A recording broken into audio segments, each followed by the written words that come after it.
చింతూరు వద్ద 1973లో శబరి నదిపై నిర్మించిన వంతెన ప్రస్తుతం ప్రమాదకర పరిస్థితులను ఎదుర్కొంటుంది. సంవత్సరాలుగా శబరి వంతెనపై పగుళ్లు ఏర్పడుతున్నాయి. స్లాబుల మధ్య ఉండే ఎక్స్పెన్షన్ జాయింట్లు పగిలిపోయి ప్రమాదకరంగా మారుతున్నాయి.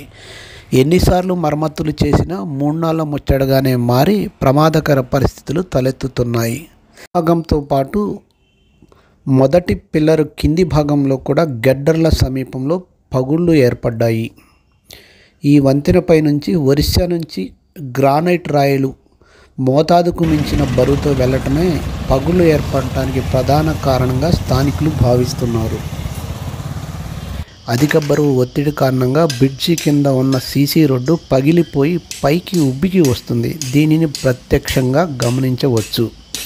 వంతెన పై భాగంలో ఎక్స్పెన్షన్ జాయింట్లు అన్నిటి మధ్య పగుళ్లు ఏర్పడి మరమ్మతులకు నోచుకుంటూనే ఉన్నాయి. గత 20 సంవత్సరాలుగా వంతెనపై ఇదే పరిస్థితి కనిపిస్తుంది.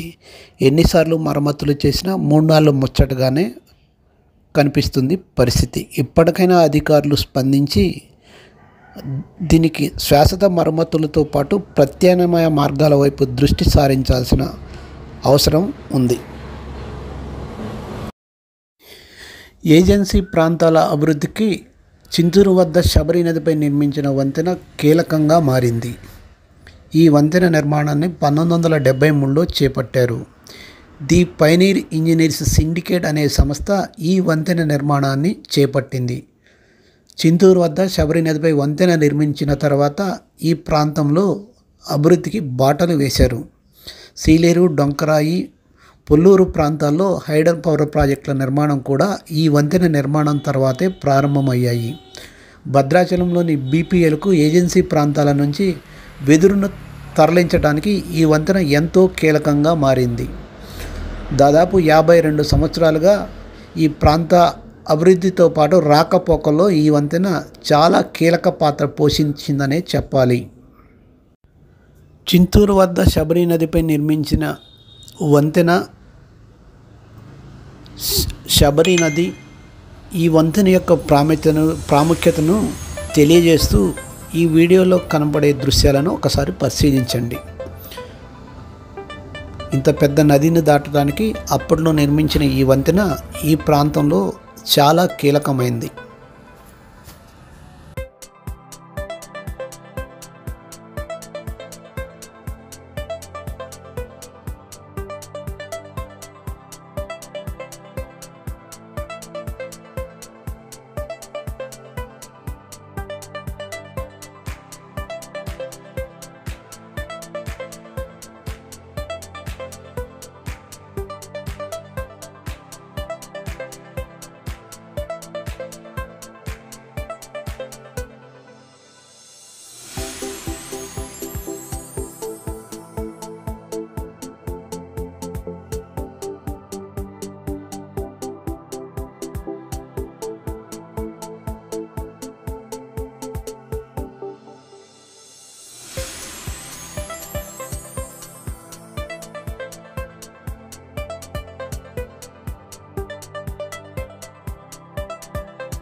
ఏపీ నుంచి ఒరిస్సాను కలుపుతూ ఏపీ ప్రభుత్వం చింతూరు మండలం కల్లేరు నుంచి ఒరిస్సాలోని మోటుకు సీలేరు నదిపై నిర్మించిన వంతెన. ఈ సీలేరు నదిని దాటితేనే ఒరిస్సాలోకి మనం ప్రవేశించవచ్చు. రవాణా సౌకర్యాలను మెరుగుపరిచే ఉద్దేశంతో ఏపీ ప్రభుత్వం ఈ వంతెన నిర్మాణాన్ని చేపట్టింది. అప్పటి నుంచి ఒరిస్సాకు ఏపీకు రాకపోకలు భారీ స్థాయిలో పెరిగాయనే చెప్పాలి. ఒరిస్సా ప్రభుత్వం దీన్ని NH 326గా అక్కడి రోడ్ను అభివృద్ధి చేస్తుంది. ఒరిస్సాలోని చాలా కీలక ప్రాంతాల నుంచి ఏపీ మీదుగా కాకినాడ, విశాఖపట్నం పోర్టులకు తెలంగాణకు వెళ్ళటానికి ఈ మార్గం ఒరిస్సా వాసులకు చాలా ప్రధానంగా మారింది.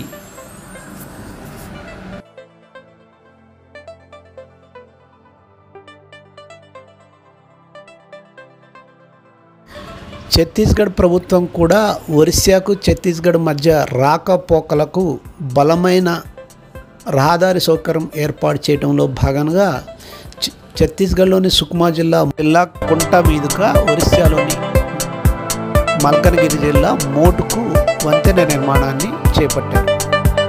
ఛత్తీస్గఢ్ ప్రభుత్వం ఛత్తీస్గఢ్లోని సుక్మా జిల్లా కుంట, ఒరిస్సాలోని మోటు మధ్య నిర్మించిన ఈ వంతెన ఈ రెండు రాష్ట్రాల మధ్య రాకపోకలకు చాలా కీలకంగా మారింది. ఛత్తీస్గఢ్ ప్రభుత్వం ప్రతిష్టాత్మకంగా నిర్మించిన ఈ వంతెన ఈ రెండు రాష్ట్రాల మధ్య వ్యాపార సంబంధాలతో పాటు రాకపోకలకు ఎంతో కీలకంగా మారనుంది. దాంతోపాటు ఏపీలోని కాకినాడ, విశాఖపట్నం ప్రాంతాల నుంచి ఒరిస్సా మీదుగా ఛత్తీస్గఢ్లోని కుంట ప్రాంతానికి ఈ వంతెన చాలా కీలకంగా మారనుంది.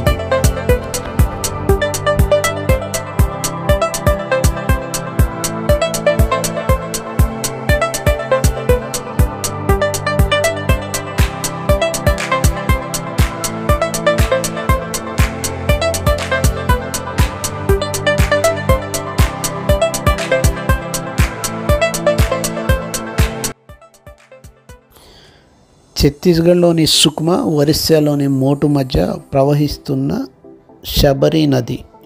ఈ నదిపై వంతెన నిర్మాణం పూర్తి చేయడంతో రెండు రాష్ట్రాల మధ్య రాకపోకలు సుమగమమయ్యాయి.